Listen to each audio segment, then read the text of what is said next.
खरंच ना, कसं वागायचं कसं बोलायचं काहीच कळत नाही आहे मला आता. कशा पद्धतीने मी आता अजून वागायला पाहिजे, कशा पद्धतीने करायला पाहिजे काही, म्हणजे मला काही येतच नसेल का? काही जरी केलं तरी त्यामध्ये चुकाच काढायच्या, म्हणजे मला काही शिकवलंच नसेल का? मला कोणतंच काम येत नाही का? खरंच ना, आता मला खूप म्हणजे खूप खूप थकवा आलेला आहे या गोष्टीचा. आता मी मानसिकरित्या थकलेली आहे. मला आता खरंच काही कळत नाही आहे की यापुढे आता कसं वागायचं मी. तुमची पण अशी चिडचिड होत असेल ना कधी? तुमच्या पण आजूबाजूला अशी माणसं आहेत का की जे तुमचं नेहमी मनोबल खचवतात? तुम्ही कितीही चांगलं केलं तरी ते तुमच्या चांगल्यामधनं वाईट शोधून काढतात. तुमच्या प्रत्येक गोष्टीमध्ये ते काहीतरी कमतरता शोधून काढतात. सतत ना निगेटिव्ह बोलणार, निगेटिव्ह वागणार, अशी लोक तुमच्या आजूबाजूला जर असेल तर तुमचं सुद्धा मानसिक मनोबल खचतं. तर अशा लोकांना आपण काय म्हणू शकतो? जे असे वागतात ना नेहमी, जे नेहमी निगेटिव्ह वागतात, निगेटिव्ह बोलतात, दुसऱ्याच्या चुका शोधतात, स्वतःच्या चुका ते कधीच पाहणार नाही पण दुसऱ्याच्या चुका शोधतात, अशा लोकांना ना आपण टॉक्सिक लोक म्हणू शकतो. आणि असे हे टॉक्सिक लोक ना दुसऱ्यांना खूप मानसिक त्रास देतात. तर माहिती आहे का, ही लोक ना त्यांच्या स्वतःच्या भोवती एक निगेटिव्ह ओहराच असतो, म्हणजे सतत एक निगेटिव्ह कवच. त्यांना चांगलं कधीच दिसणार नाही. ते चांगल्या गोष्टीतलं सुद्धा वाईट शोधून काढेल. कितीही गोष्ट चांगली असू द्या पण ते त्या चांगल्या गोष्टीमध्ये सुद्धा काहीतरी कमतरता शोधणार आणि त्यावर बोलणार, त्यावरून काहीतरी वादविवाद करणार. त्यांच्या समोर दुसऱ्याची जर स्तुती करत असाल, दुसऱ्यासोबत त्यांचं कंपॅरिझन जर तुम्ही कधी करत असाल तर ते सुद्धा त्यांना आवडत नाही. कारण ना त्यांना स्वतःलाच ग्रेट म्हणायचं असतं, ग्रेट समजायचं असतो आणि मी कधीच चुकत नाही, मी नेहमी बरोबर आहे, हेच त्यांना नेहमी सिद्ध करायचं असते. आणि ते ना स्वतःच्या चुकांचं खापर नेहमी दुसऱ्यांवर फोडायला तयार असते. ते चुका करतील, ते लाख चुकतील पण ते कधीच त्यांची चूक मान्य करणार नाही. तर त्यांची चूक ही त्यांच्यामुळे घडलेली नसून तुमच्यामुळे घडलेली आहे असंच ते नेहमी दाखवत राहतील.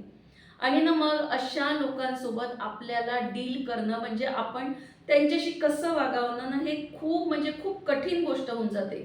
आपल्याला समजत नाही की आपण आता कसं वागायला पाहिजे, आणखी काय करायला पाहिजे. प्रत्येक वेळी असं वाटते खरंच आपण चुकतोय का, म्हणजे मला खरंच काही येत नाही का, असं आपल्याला वाटायला लागते.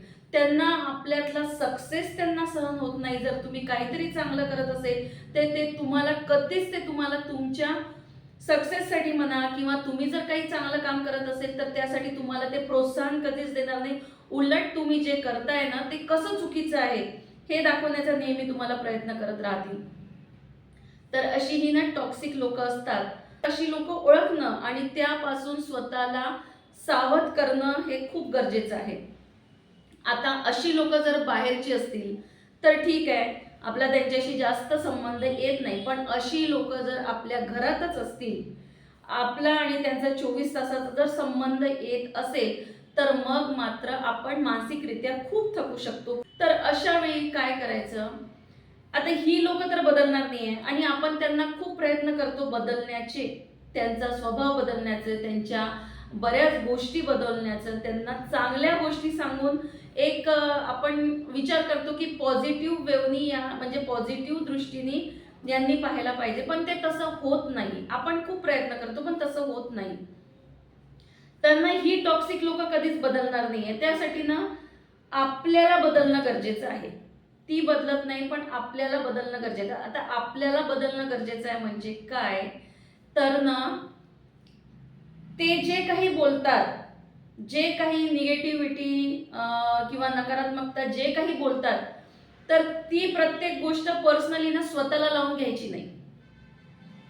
त्यांच्या बोलण्याचा आपण स्वतःला वाईट वाटून घ्यायचं नाही. ते चिडतात, आवाज चढवतात, तेव्हा त्यांना चढवू द्यायचं. आपण शांतच राहायचं. कारण ना ते आपल्या रिॲक्शनचीच वाट पाहत असतात की त्यांनी आवाज चढवल्यावर आपण काय बोलतो, आपण काय म्हणतो, आणि आपणही जर त्याच आवाजात बोलायला लागलो तर मग तो वाद वाढतो. आणि अशा लोकांसोबत कधीच सुसंवाद किंवा संवाद घडू शकत नाही. आपण त्यांच्यासोबत चांगलं जरी बोलायला गेलो ना, त्यांना एखादी गोष्ट चांगली सांगितली तरी पण ना तिथे ते आपण त्यांच्याशी संवाद साधू शकत नाही, ते त्या गोष्टीवरून सुद्धा वाद घालू शकतात. आपण बाहेर जरी गेलो ना तरी ते बाहेरच्या जगामध्ये सुद्धा कमतरता शोधतात. कारण त्यांच्या डोळ्यांना चांगलं पाहायचंच नाहीये, त्यांच्या डोळ्यांना चांगलं दिसतच नाहीये, त्याच्यामुळे ते बाहेरच्या जगात सुद्धा कमतरता शोधतात. ते ना गाडी जर चालवत असेल ना, ते भले कितीही चुकीच्या पद्धतीने गाडी चालवत असेल, त्यांचं गाडी चालवणं चुकत असेल, ते नियम पाळत नसतील, पण जर रस्त्याने दुसरा कोणी चुकीची गाडी चालवत असेल, नियमाच्या बाहेर जाऊन गाडी चालवत असेल, तर हे पहिले जाऊन त्याला टोकणार, त्याला बोलणार, त्याच्याशी वाद घालणार, पण स्वतः किती चुकतंय हे कधीच पाहणार नाही.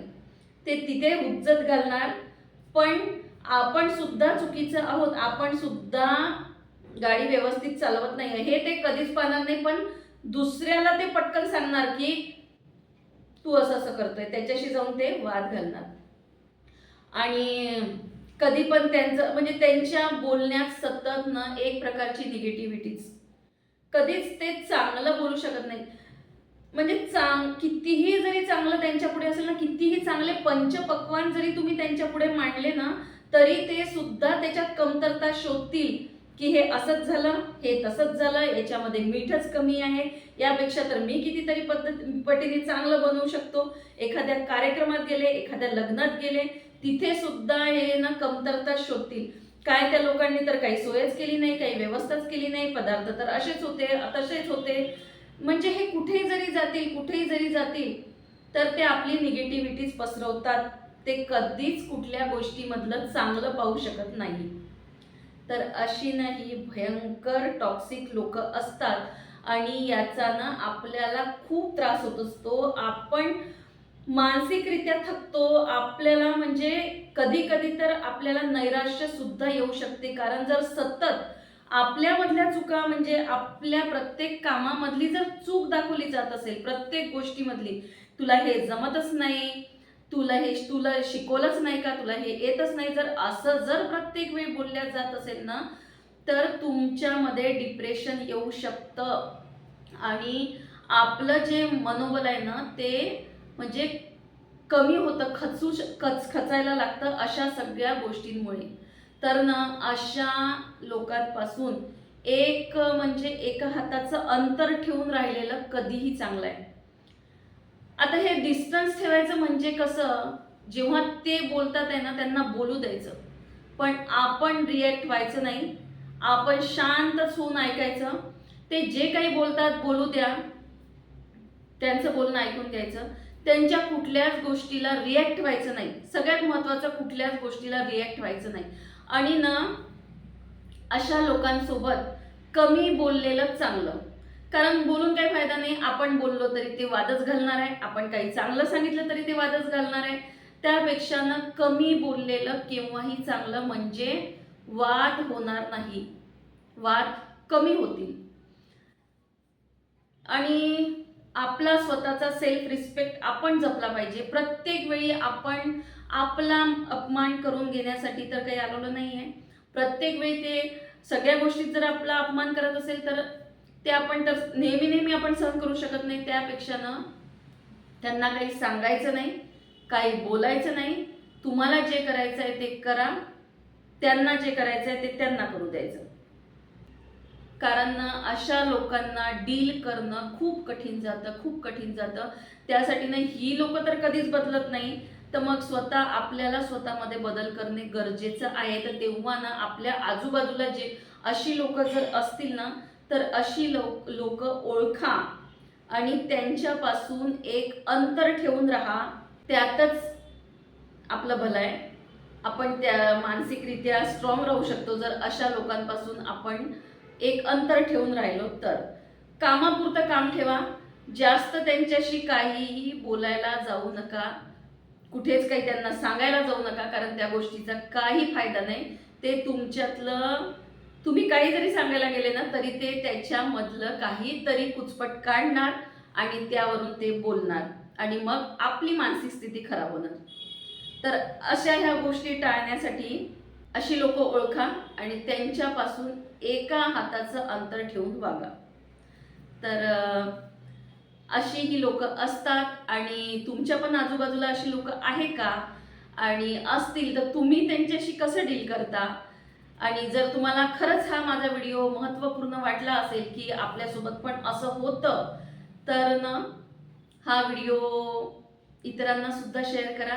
आणि तुमचे काही अनुभव आहे, तुम्हाला म्हणजे तुम्ही अशा गोष्टीतनं जाता का, आणि जात असाल तर तुम्ही तुमचे अनुभव मला कमेंट बॉक्समध्ये सांगू शकता. धन्यवाद.